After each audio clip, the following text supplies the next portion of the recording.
Hi, Brock.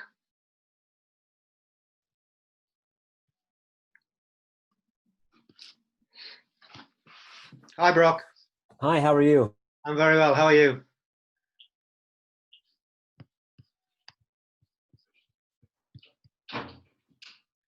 Can you hear me?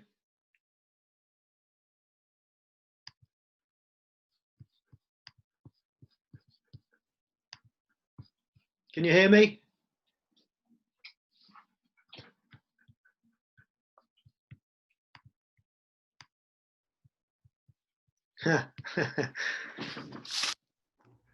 Can you hear me? Yes, I can. Oh, good. Good. I think we froze there for a moment. Yeah, that was weird. Welcome to Oh, thank you. Lovely to have you on the podcast. And It's good to thank you for coming on and sharing your story. good to be here. Thank you very much. Can you tell us whereabouts in the world that you are? I'm in just on the south shore of Montreal in Quebec, Canada. Right. Okay. And have you lived there all your life? Well, I was born here, lived here most of my life, lived here until I was about 17. Then I went away to school Right. and stayed away for, I don't know, 4 or 5, 6 years, and then came back. Yeah. Okay. And You I've been like here it? ever since. Yeah, Yeah. Cold in the winter? very, very cold in the winter. Yeah. I follow Triathlon Taran. Oh, yeah, yeah. Yeah, yeah, and he's obviously up that neck of the woods. Yeah, he's in an even colder place. He's in Manitoba, so it's even worse. Yeah, and I really do sympathise, to be honest.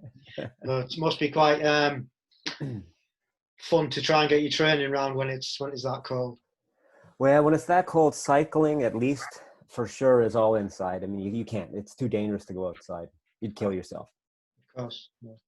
So let's get to it. If you can tell us a little bit about you growing up in sporting context and how you found multi-sport. Sure. Growing up, I was pretty much like most Canadian boys. I was a hockey player. Started when I was about 4 years old and went all the way up through until I played in university and everything. Um, and that was pretty much it. I played also American football. Never did soccer, which is kind of weird. My son plays a lot of soccer, but I didn't do that. I was a canoeist, provincial level canoeist. Went to the national championships in that a number of times. And but in terms of stuff that would be like would have led me to triathlon, there wasn't that much growing up here, especially in Montreal in French Canada. Not a whole lot of cycling and swimming events and stuff like that. In fact, I didn't even know that cycling events existed. Yeah. Every year we'd watch, the Hawaii Ironman on TV, but that was pretty much it. There was that and the one in Lake Placid. So we didn't really get into that much. When I got a little bit older, I moved to Vancouver, and I met a guy, and he was a runner. So I decided to start going running with him, and I had been running previously to train for other sports, just off and on in the off season. But this guy was really into it, and he coaxed me to do a few 10K races, 5K races, things like that. And I didn't know much about it, didn't know if I was any good or anything, but I ended up being better than him. Yeah. So Right. so I figured, okay, that's all I needed. I could beat one guy at least. Yeah. And then that was pretty much that. I kept doing that and doing that, and then I moved back east to do a master's degree in Nova Scotia, Okay. and I would go out running every day just to stay in shape. And there was this one guy that would pass me on his bike. We were way out in the middle of nowhere in Nova Scotia, and this guy would pass me on his bike almost every time I was out there. And I thought, this is strange. It seems like a stalker. Every time I come out, this guy's always going past me and looking back and still kind of staring at me. And then one day he passed me and he looked back and he had a weird look on his face. I thought, oh, what's going to happen here? And he turned around and I thought, okay, well, I started to prepare myself for a good fight. I figured, do I hit this guy before he gets off the bike? That's probably my best bet. But I thought he was gonna, he was gonna start a fight or something. He came back. Turned out he was the cross country running coach for the Right. university, and asked me if I wanted to join the team. I didn't even know what cross country running was. I thought, okay, I thought you mean we have to run across the country? I don't know if I'm up for that. Canada's a pretty big place, you know. But no, he explained it to me, and so I went out and ended up doing quite well in that. Finished fourth in the national championships. What age was that? That was would have been about 21 years old. Okay. Yeah, so I was in doing my master's degree at university. So, Mm. and that was pretty much it. And I moved from there to Montreal. Kept running, doing 10K races here and there, and got my first job as a teacher. I'm a physical education teacher. Yeah. And I would, before school, I would go running just to train, just to stay in shape. And a couple of teachers at the school were, they were runners. And they asked me if I wanted to join them in this gigantic relay race around Cape Breton Island in Nova Scotia. And I said, well, sure, sounds good. I had never run more than a 10K in my life. And they said, okay, the first leg of the race you're doing is 18 kilometers up a big mountain. Okay, well, I don't know if I can make that. I've never done it before.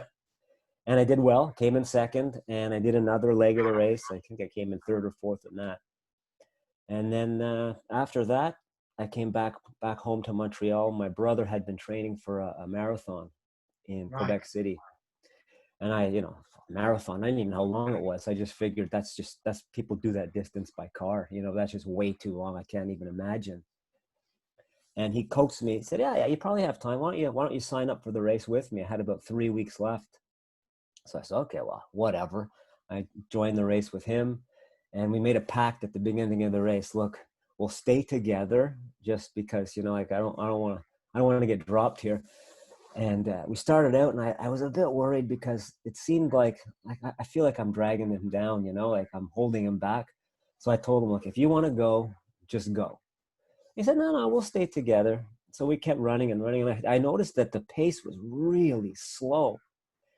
But I figured, it must be because it's such a long race. And I asked my brother, why don't we just pick it up a bit, And he said, look, 42 kilometers, man, that's a long way to go. Mm. Let's just keep it where it is. And I said, well, why don't we just pick it up? So there's a big crowd of people in front of us. I went right, he went left, and that was the last I saw of him so I finished the race. It went very well until 30 kilometers in when I hit the wall, where everybody hits the wall at 30 kilometers. But I had never done that before. And I was like, oh, wow, this is horrible. I had to walk, and I threw up and everything. But I ended up finishing in under 3 hours, qualified for the Boston Marathon. Wow. And I couldn't find my brother anywhere. It turns out I beat him by about an hour and a half. So, wow. Yeah. Yeah. Brilliant. So from there, I just, I figured I'm pretty good at this running stuff. So I did the Boston Marathon, did a few other marathons. And that led me up to basically to how I got into triathlon. Yeah. I was on my way to the Boston Marathon one year, and it's about a 5.5 hour drive to Boston from Montreal. And I had done it a couple times, and I figured this is long and boring. So what I did was I went to the library, and I took out a book on CD, and it was a Bill Bryson book. I don't know if you know who Bill Bryson is. Yeah, I've heard of him, yeah. He's a travel writer, and he was writing it. There was a book that I wanted to listen to about him in his adventures along the Appalachian Trail. So I thought, I'll get that book. That'll be great. It'll be perfect. And I threw it in the machine on my car, and it wasn't the right book. Someone put the wrong CD in there. It was Lance Armstrong's book. Oh. It's not about the bike. Right. I've read it. Yeah. And I was really interested. Oh, it's a great book. Yeah. And that got me really interested in cycling. So after that, I started reading everything I could about cycling and studying cycling. I thought, I got to race my bike. I got to find a way to race my bike. But I was too stupid to realize that there were races out there that you could do on your bike. Around here, they don't have that. At least I didn't think they had that. So I thought about it, and I figured the only way I can race my bike is if I do the middle portion of a triathlon. So I figured I got to get into triathlon. So that's basically the story of how I got into triathlon. And was that a local triathlon, or did you have to travel for that as well? I could have done local ones, but I had family in the United States, in Connecticut, which is again about 4 or 5 hours. So I did one there, and it was a disaster. Bit warmer? Not much, but it was in the summertime, so it didn't matter. Right. Yeah, in the summertime, it gets very hot here. Humid. What was that? What type of tri was that? That was I chose the shortest one I could, so it was a sprint. Sprint, yeah. And the way I prepared for that was I continued running, and I had been cycling now, so I was really. Oh, you're frozen. of my swimming training. I hadn't been swimming since I was in.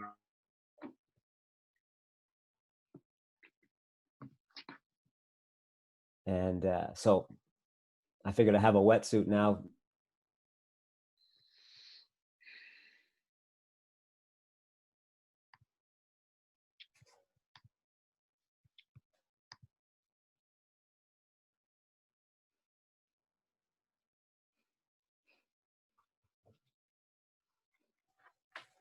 Yeah, it just broke up a little bit. I got to where you had a wetsuit.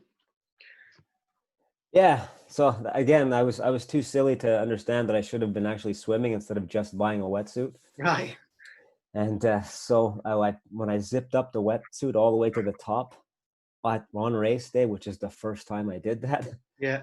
it was tight. It was a lot tighter than I had imagined a wetsuit being. Mm. And when I got in the water, boy, I panicked. I had a full on, and I never had one before, a full Really? on major panic attack. I didn't know how I was going to do it.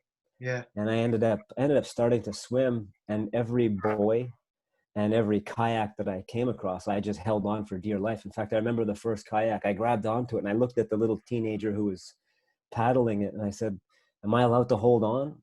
And he said, "Yeah, no problem." And I was fully prepared to tell him, "Look, if you tell me I can't hold on to this thing, I'm flipping you out and I'm getting in, because I can't do this." And he said to me, actually said, "Look, you can hold on. I just can't move you move you forward at all." And I thought, you SOB, man. That's all I want you to do is paddle me to the finish line. But I ended up finishing. I didn't get over it or anything. I have no idea. As soon as I hit the shore, though, all my fears went away, and I did the bike and the run very, very well. Yeah. It's just that first swim. And I've heard a lot of people, I wrote a book, and that's the first chapter. And Yeah. a lot of people who have read the book, they read that and they say, "Oh yeah, I had that Yeah. same experience." Yeah. It's a common thing, isn't it? I think. Yeah, it is. Yeah. Yeah. So how many tries did you do from then to then? And how was the process? So obviously that was a sprint, and I take it you're doing longer distances now. That's what you do. That's your thing. Half and full Ironman. Yeah, is that what you do? So That's right. how long was that process, and how did that take shape? Well, about two weeks after that sprint triathlon, as soon as I got home from the sprint triathlon, I signed up for an Olympic distance, which was a As you lot closer to home. Yeah, do. exactly. Yeah. I figured I'll move to that next level. Yeah. And that one was a lot closer. It was in Ottawa, Ontario, which is an hour and a half, 2 hours Right.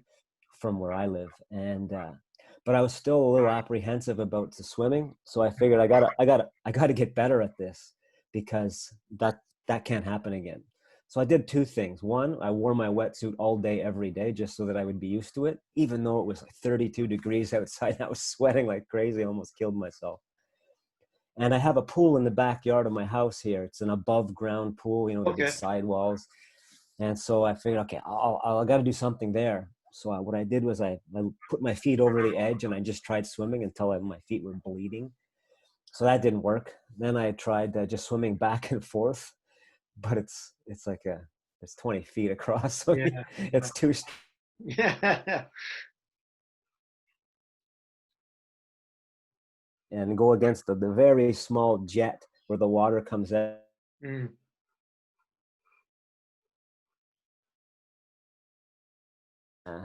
So that got me ready. That got me ready to do the swim. But I still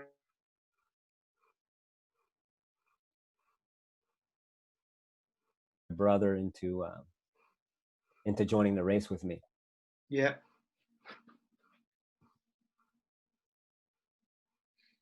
They're second last in the race, but it won't be last because I had my brother with me.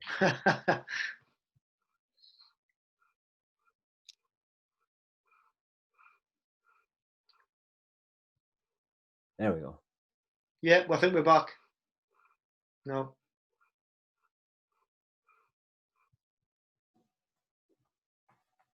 I think we're back.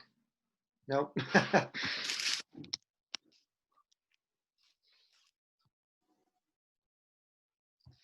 Now we're back, I think. Yeah, I think so. There. Yeah. There we go. From there, I did. I signed up for a half Ironman in Montreal this time. Right. and I did it on my road bike, and that went well enough. I actually went quite well. So I figured from there I had to do two things. I had to find an event that had the word Ironman in it, and I had to buy a tri bike or a TT bike because everybody else, all the cool riders had a TT bike. So that's what I did. I didn't know how expensive they were, however, Right. and I kept calling it a triathlon bike. So every store I went to, like bike shop, and I would tell them I'm looking for a triathlon bike, they'd look at me and laugh and think, okay, this guy doesn't know what he's talking about because no one calls it a triathlon bike, at least not around here. Apparently it's a TT bike, but I didn't know that. Boy, did I ever look like an idiot in all those bike shops. But I eventually got one. And then early the following summer, I did my first Ironman branded Ironman 70.3 race in Syracuse, New York, which again is about 6 hours from home. Yeah.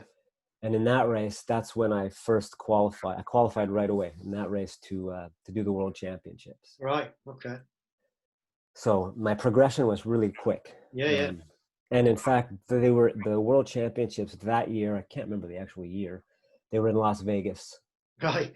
And which was an experience because, I mean, that's far from me. That's a plane journey, airplane journey. So so I flew out there and I convinced my girlfriend to join me and our son. She was out because she's a teacher as well, and it happens just when school's starting. So I don't know if we should do that. And I said, no, you come. It'll be great. It's Las Vegas. The weather's predictable. It's sunny all the time. Well, we were there for 4 days and it rained for 4 days. Oh no. Even though they only get 4 days of rain a year, but anyway, that's what happened. The race went really well. Prior to the race, though, I had regular standard wheels on my tri bike, my TT bike, but I decided I wanted to rent some really nice ones with the big deep 80 rims. Yeah. And so I tried them. I rented them and I put them on my bike, tried them out on a windy day, and I almost killed myself. Oh, no. I blew across the road. I kept falling off my bike. But the race went well, and I finished 7th in my age group. That's cool. In the world. So that was quite an experience. Yeah. Since then, I've not done anything shorter than a half Ironman. So that's your distance. You think that's the one you? Yeah, that's my favorite. I've done full Ironmans, and they were. Again, I urge everybody who's listening to buy my book called "My Coworkers Think I'm a Pro," where I go through everything. It's a very funny book, but it goes through my my experiences doing Ironman, which were brutal. It's you figure half Ironman and then full Ironman. Okay, everything's double training, double nutrition, well, it's not. It's so much more. It's like it's a whole different beast. And I've raced running ultra marathons before, 100 kilometers, 100 miles, and they were nothing compared to what I went through during my first full Ironman. I thought I was going to die for sure. Really? Oh yeah, it was just I wasn't expecting it. I just had, I guess, in my mind, everything looked exactly like every other race. Yeah. You know, the racing village, the Ironman banners, the pre-race meeting, all that was the same. Yeah. But the race was not the same. Even the swim, I remember it was in Lake Placid. And I went down to the beach and I looked out at the boys, the course markers, and I thought, well, geez, that looks just like a half Ironman. This is going to be a piece of cake. At least, it feels the same. So I did that. I got in the water, did the swim, went out, came back, and got onto the beach, and everybody was sort of turning and going back in the water. And I thought, well, what are you doing? Like, we're done. And the guy says, no, dude, you got to do it twice. It's a full Ironman. Oh, okay. That's when I had my first notion. Oh, this might be a little different. Same thing with the bike. It was 90. It's in the mountains, in Lake Placid, New York. It's steep. Yeah. And it's twice around the 90-kilometer loop. And I did the first loop, and at the end of the first loop, I had never been that tired in my life in any race ever. And I still had 90K to go and a marathon to run. I thought, I don't know how I'm going to do it. Like, I even told myself when I finally finished the second loop, I convinced myself before I got off my bike, okay, I'm ending the race now. I'm not going to do the run.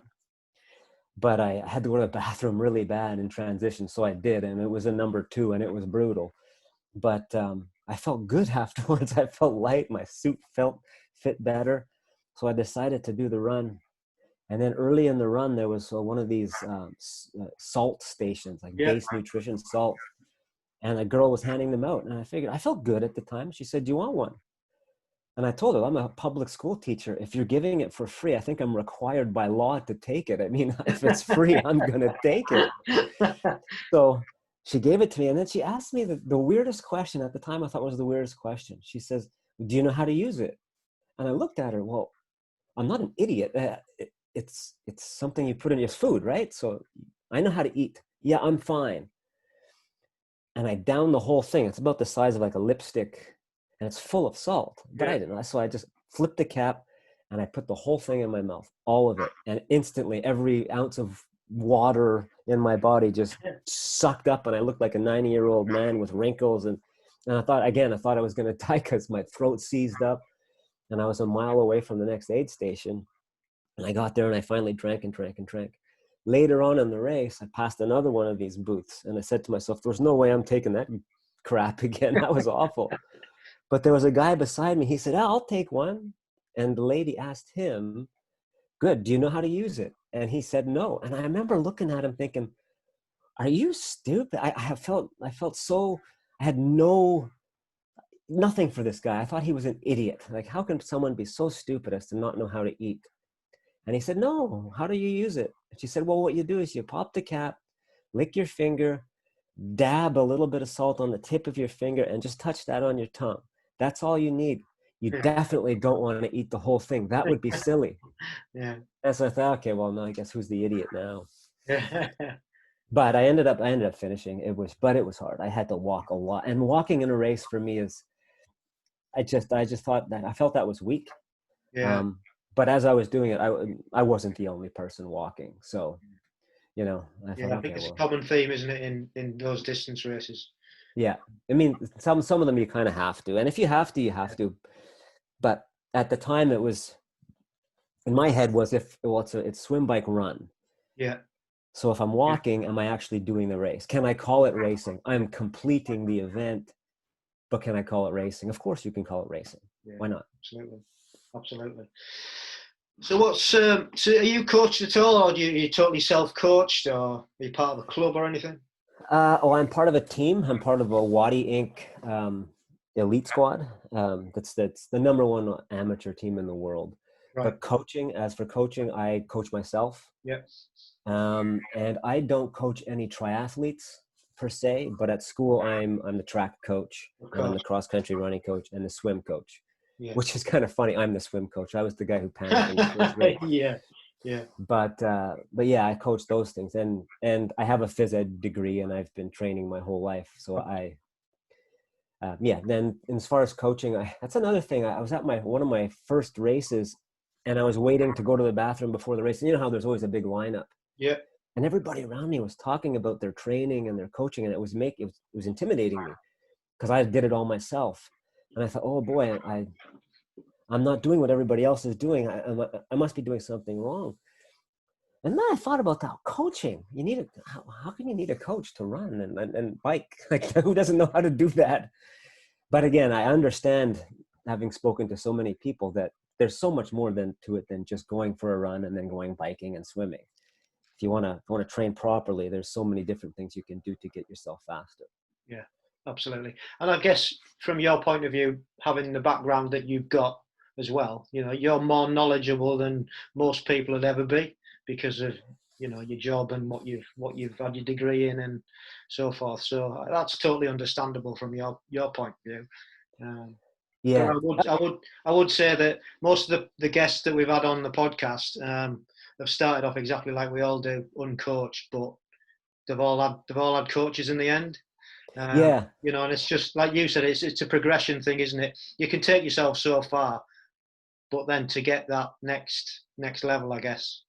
Yeah, absolutely. I mean, I don't have any official coaches. I have a few friends. Like one of my friends is a massage therapist. He's one of my sponsors, actually, and he's a massage therapist for the Canadian national swim team, and he's an ex-swimmer himself. So he doesn't coach me on a regular basis, but when I need help, or I need, I find I'm stagnating, he'll give me a couple of workouts. Try these. So that's kind of coaching. And I have another just general fitness training friend Yeah. who will give me, usually when I get injured, he steps in and says, okay, let's start over your training again. And he'll build me back up to a point, and then I'll take it from there. But I understand.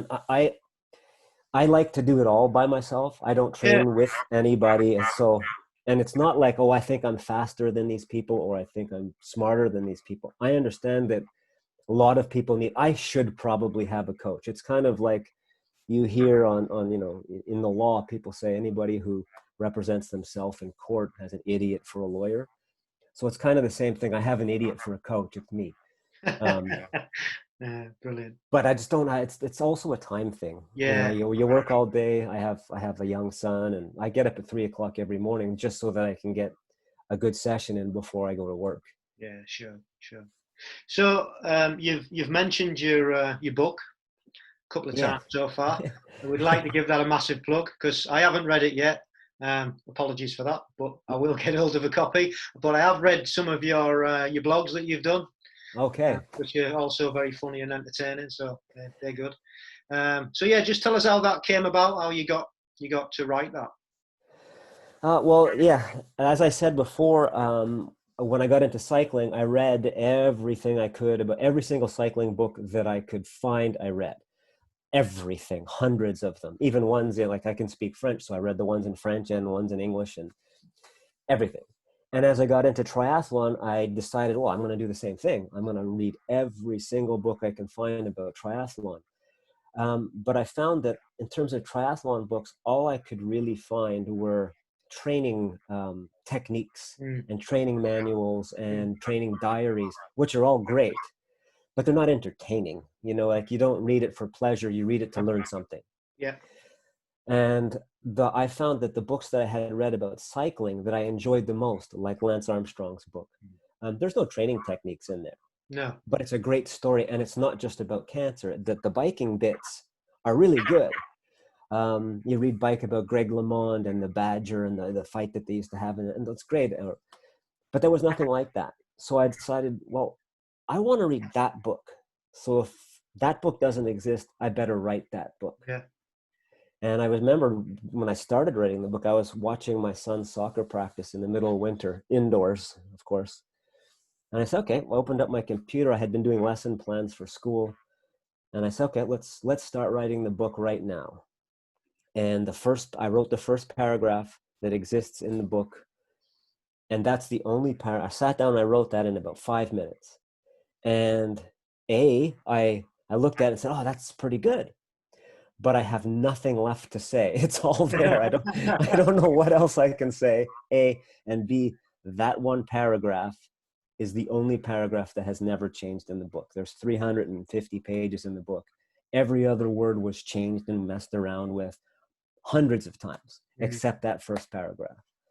But the book it's not just about triathlon. It also talks about my upbringing and how that got me sort of into triathlon and parallels between things that happened in my life and things that happen in triathlon. It's kind of like my blog posts. They never just talk about triathlon. No. There's always a story, and then I bring in triathlon, and it's up to the reader to make the connection between the two. Yeah. Yeah. So that's pretty much the story of my my book. It is all the reviews that I've had. Many of them are from people who have never done triathlon before.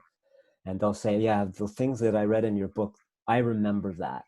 I remember that something like that happening to me. And that's been great to hear that kind of stuff. And how long's the book been out? When was it published? It went live on May 1st. So it's been out since May 1st. This year? Not even a year yet. Oh, right. Okay. Which is kind of, it's been rough sales-wise because we've been in a pandemic. Yeah. So when people order it, it doesn't take long anymore to get, but it used to take a long time because, people, at the beginning of the pandemic, deliveries took a long time. But it's been selling. Yeah. Then mainly you can get it on Amazon. That's the easiest place to get the book. Yeah, I was looking at the Kindle actually. I was going to get it on my wife's Kindle and read on there. But yeah, I might get the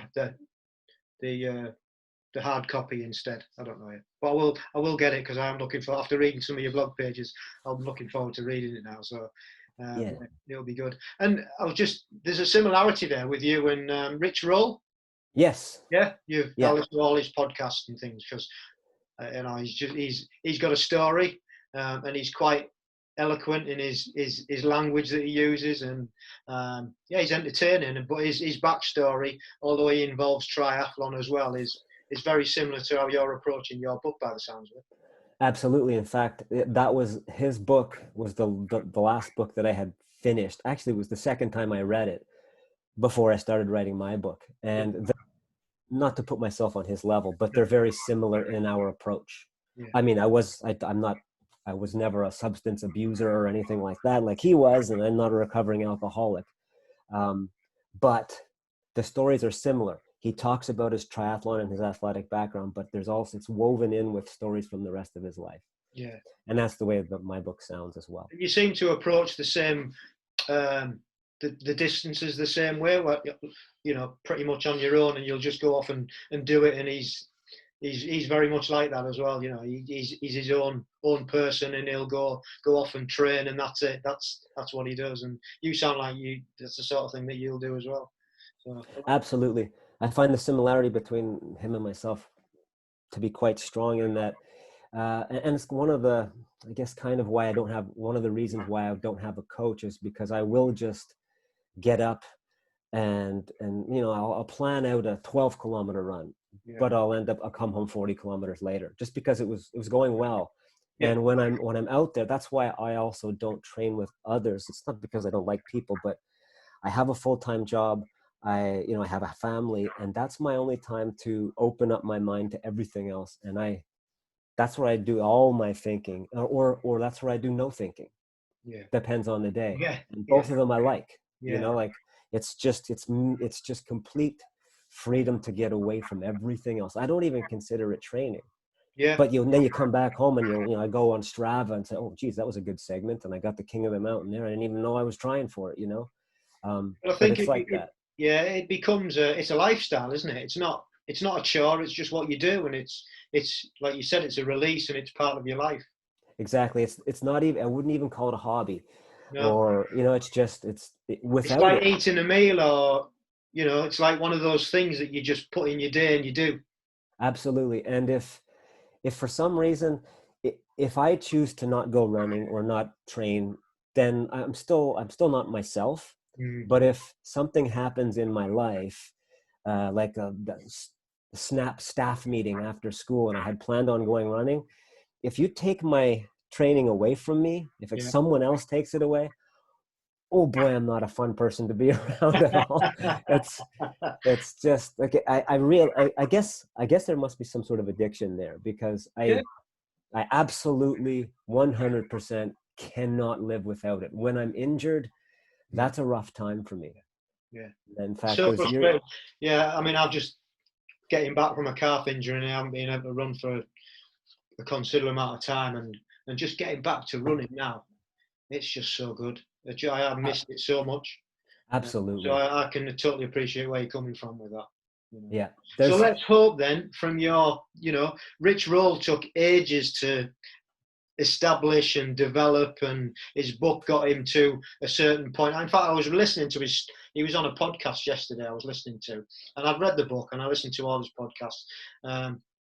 But I was reminded how you look at him now and you think how well he's done, but it was a long old road. His book didn't, it wasn't a bestseller overnight, as he said on his podcast the other day. And so, patience.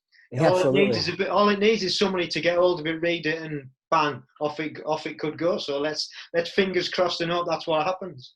Yeah, let's hope you're that guy. I wish I had the backing and the know-how and the knowledge to be able to help you there, but we'll plug it on here. And again, I've started this. It was during lockdown. I'd had the idea, and I thought there isn't really much for people to. There's a lot of podcast triathlon that professionals go on and coaches go on, but there isn't many platforms where general people who are just it's not even they're just hobbyists basically. And I know you said it's not a hobby, but they're just hobbyists. They're just playing at it because it's just it's just fun to do, and there isn't many platforms for them to tell their stories. So that's the idea I had, and it's nice to give the people who've got to age group level the platform to tell their stories, and that's how this developed. So, and it seems to be going well. I mean, it's like I just said about Rich Roll. It's a slow burner. You know, it'll take time. It's, I think, well, when I first noticed I noticed your logo. That's what caught my eye. The pink. Yeah, well, wow, that's really, really nice. do you know where that came from? No. Well, the background of it is from. Do you remember the Sex Pistols, the punk band? Yes. And their album, Nevermind the Bollocks. Oh, right. So that was the logo, the background, and obviously I took the logo off, and I just love those colours because, like you just said, they stand out. So that's where that came from. And they're right behind you too, and on your shelf, those colors. Yeah. No, but I think your podcast it's an excellent idea, because you're right, and it's the same thing with my book in the sense that there are podcasts where they have, you know, Chris McCormick on it, or Dave Scott, and all these professionals, and Jan Frodeno, and that's great, and they're really interesting. I'm not saying anything bad about them, but I can't relate to Jan Frodeno. You know, I don't do a 2:40 marathon at the end of an Ironman. Like, none of us can. I want to hear people that are kind of like me, that, like you said, we plod along, we go through our day, we have a job to go to, we have families. That's not Ironman and triathlon training isn't everything. It's really important to us, but it's not the entire thing. And I think you're doing a great job, by the way. That's much appreciated. Yeah, so hopefully your book will sell fantastically well, and you know you'll get to where you want to get to, and this will just also expand, and you know we can help people along the way, because that's what we're doing it for not for people who are actually in the sport maybe, or people who are just starting out. I think it gives them stories that they can aspire to. You know, that's the thing for me. That's what I want to do. I want to inspire people and show, well, look, this girl's done it, you can do it as well. They didn't start off becoming an age grouper. They started off right down the bottom, being scared to get in the water, you know. Exactly. So that's it, and it's just hearing other people's stories and how they've progressed, I think, inspires people, or I hope it does anyway. And I think also with the sport of triathlon in general, maybe it's because there's 3 disciplines, so we're open to at least 3 things. Yeah. I've yet to find someone at any race anywhere who was nasty. You know, everybody's so welcoming and open. And if, do you need help with your wetsuit? And they'll, do you want, your tire's flat, I'll help you pump it up. And it's just wonderful community. Everybody's so friendly. The vibe that you get before a race, and I've raced in South Africa, I've raced in Australia, I've raced in North America. It's all the same everywhere. Yeah. Everybody's so friendly. But in other sports, certainly when I grew up playing hockey, it was the exact opposite. Like, there were many fights. But even running races aren't like that. People tend to stay to themselves, and it's like, oh, I'm going to hide how good I am. And you can see there's intimidation tactics. Not in triathlon. Nobody cares. I mean, I remember last year at the World Championships in France, my team had a little photo event beforehand, and they said, bring your bike along and get kitted up for the picture. And my bike is a secondhand bike that I bought off the internet because I'm a teacher and I can't afford a 9,000-pound bike. Yeah. And one guy said, wow, you're going to race on that? I said, yeah. He said, well, you know, more power to you. It looks like a nice bike 6 years ago, but it looks like a nice bike. But he wasn't judging me. There's nothing like that. But in running, you'll see if you have like old trainers on, they kind of look at you like, really, you're gonna try racing in that? Yeah. Yeah, well, that's all I got. Yeah, you're right. Yeah. So, what hints and tips can you offer for people who are starting out in our multi-sport adventure? Well, the first tip is, if you buy a wetsuit, try it on before your first race. No, but frankly, the biggest thing that most people have is they're a little intimidated by the grandeur of it, because it's 3 disciplines. Every race has a lot of people in it, but you just got to take it. Just first of all, do it. Yeah. Get up, start running, start swimming, start biking. Just get used to that. Get comfortable with that. And then when it's time to get in a race, don't worry about thinking you might be the slowest person there.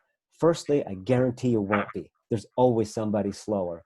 Secondly, even if you were the slowest, nobody cares. Everybody's so friendly. First place person will finish the race and come and cheer you on to finish. 100% of the time. Mm. It's a wonderful event that way. But in terms of specifics, if you don't have a swimming background, get in a pool. That's one thing where maybe a coach is helpful, because even though it's the smallest part of the race and sort of the most insignificant time wise, it's the part of the race whereby a technique matters so much. Mm. You can fumble through a run just on, grit, and same thing with a bike. But in swimming, if you're not doing it right, you're going to waste so much energy right at the beginning of a race. And when you don't have to, I finish the swims now and I'm fresher than when I started. It's a warm up Yeah. because I know how to do it properly. Yeah. So I would get it. That's a great way of looking at it. Yeah, actually, I never thought about it being as saying it to warm up, but yeah, that's a great point. It is, because if you look at the swimmers, that's the other thing. I don't have a swimming background, but it is by far the most beautiful to watch when it's done right, because it's so relaxing to the people who do it properly. And then you see others where you can tell, oh, you don't swim very often because they're just thrashing. There's white water everywhere, and and they're wasting so much energy that they don't need to waste. It's kind of like, as a running coach, that's one thing I look for in my athletes. It's like, you're moving left and right too much. Don't you want to go forward? Yeah. Then let's put all our movement into getting forward. We don't need the side to side stuff. So those are things where a coach might, if you're an absolute newbie and you have the financial backing to do it, maybe a coach is a good idea. Yeah, cool. Yeah, wise words. Yeah. What's your favorite piece of kit that you own? Oof, my favorite piece of kit is probably, well, my team speed suit is pretty cool. If you ever get a chance to look at the Wadi Inc. speed suits, Is they're that pretty the yellow sharp. one? That's the yellow one, yeah. It's really nice. But I have my favorite piece of kit that I've never raced with it because it's my gravel bike. Right. But I just took that up this year. I did a lot of mountain biking when I was a kid, but gravel bike, I really love that. I mean, I've been thinking that maybe I don't. I know there's terra races. There's like off-road triathlons on a mountain bike, but I don't think there's any where the bike leg is gravel. I don't That think would be great. Yeah, I That mean, would be a good idea. gravel biking, like you say, is becoming a lot more and more popular. But I don't think it's crossed over into multi-sport yet. Not that I'm aware of. I mean, it might be the odd race, but not. I think it needs to develop in a sport on its own, maybe first. Yeah. I don't know. It's developing quickly though, with all the races in the US anyway. There's lots of them. Yeah, it seems that's to be my taking favorite off over there a lot quicker than it is over here. Obviously, they've got the environment to do it. Where I think in the UK, I think there are places, but I think they'd struggle. But yeah, let's hope it does. I mean, because it's another event, isn't it? Right. Exactly. Yeah. Cool. So how's the future? Sort of like your immediate future and your longer term goals looking? Well, immediate future has changed since the pandemic started, right? I was supposed to be racing next month in New Zealand at the World Championships. Yeah. But that was the first race actually in March that they canceled that right off the top. Just boom, it's done. And there were still other races that, you'd get to 2 weeks before and then they'd cancel it. Yeah. But that one they canceled a long time ago. Everything, I didn't race once this year. Well, since last summer actually in France. I haven't raced.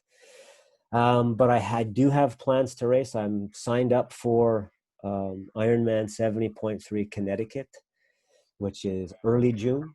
Okay. And then Ironman Coeur d'Alene, which is in the west of the United States. That's a full Ironman. That's in late June. Okay. And after that, I have Ironman 70.3 Muncie, which is right in the middle of the United States, kind of flat. I did it last year. It's a great qualifying race for the Worlds because it's fast. Are these qualifying races? They're all qualifying races. I'm hoping but that full Ironman in Idaho, I want to qualify for Kona there. That's the plan. That's if you want to for a semi, medium, long-term plan. I would like to be racing in Kona next October. And after that, once I get that done, then I'm not gonna drop triathlon, but I'm going to keep doing it. But as we were just saying, I plan to enter a bunch of gravel bike races and see how that goes for a while, and maybe get back into ultra marathoning a bit. So start doing long distance events, double Ironmans, things like that. Sure. Good. Yeah, that sounds, well, you've got a plan, and that's all we can have at the moment, isn't it? So that's right. Yeah, that's the main thing. So how's lockdown been over there for you guys? Because you don't really hear much. You hear about the States and we hear about Europe, but I've not really heard much about Canada and how it's dealing with it. Well, I live in Quebec, and this province is dealing with it. Well, it's not that we're dealing with it the worst. We have the worst numbers. Right.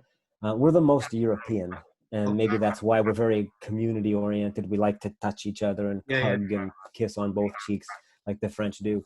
And so our numbers are higher. But since the beginning, right away, the first thing, like my last swim that I did was March 12th of this year, and I have not been in the pool since because they've been closed. Right. And though I live really close to a river, it's still, though I'm good at swimming now, or better at swimming than I used to be, it's still the part of the triathlon that I have the least comfort with. So, and I knew I wasn't going to be racing. I'm not racing till June. So I didn't even worry about swimming. I've just been training. Everything else has been open. Like they never said you can't go out of your house like in Europe, you can only go 1 kilometer away. That never existed here. If it was outside, you could do whatever you wanted. So it was still snowing when I started my biking and everything. So in terms of that, what I did, even though I knew I wasn't going to race all this summer, I trained as though I was racing. So the intensity was high, the distances were high. And now I'm in what would have been the off season anyway. So I've kept the length of time that I train the same, but the intensity has dropped just so I don't get injured. And I'll sort of slowly ramp it up around Christmas time, drop it back down, and then bring it up again, hoping that everything will get better. Yeah. Let's hope so. Yeah. Sounds good. Let's hope. We don't know what's going to happen, and we don't believe anything will change until they get a vaccine for us all. So yeah, pretty much. I was talking to a friend of mine yesterday, and he's a physical trainer for a doctor in the Montreal General Hospital, and she's in the COVID ward. And she said, over here in Quebec and Canada, we never administered a tuberculosis vaccine in our history, even though it's been around for 100 years. Yeah. And they've been testing that on people, and it mitigates a lot of the symptoms of COVID. So that's probably going to be the next step here. Even though we might not have a COVID vaccine, they're going to give everybody TB vaccine. And that should, all the people the asymptomatic people won't develop COVID then. So that'll drop the numbers a lot. Yeah, absolutely. Yeah. Great. Well, that's a great place to finish. Thank you for coming on. It's been a pleasure to speak to you. Thank you very much. Your story, really entertaining, and hope that book does really well. I hope it does too. Thank you very much. Thank you. No, it's a pleasure. So I'll edit it at that point, and if there's anything else that you want to bring up, just give us a shout, and I'll put your book and stuff in the show notes, and I'll do some promo. Little sound bites about it and stuff, so I'll try and push that as much as possible, and put links and stuff through to it. My numbers aren't massive, but every little helps, eh? Absolutely. So, but really nice to speak to you, and hope we have a nice rest of the day. Yeah, you too. Thank you very much. Thanks, Brock. Thank you. Just before we go, it'll be a few weeks before this goes out, and I'll drop you an email. But in the meantime, if you could send us a couple of your favourite pictures, just for the promos on Instagram and Facebook and things, that would be appreciated. Sure, no problem. All right. Thanks ever so much. Thank you. Cheers. Take care. You too. Bye-bye. Bye.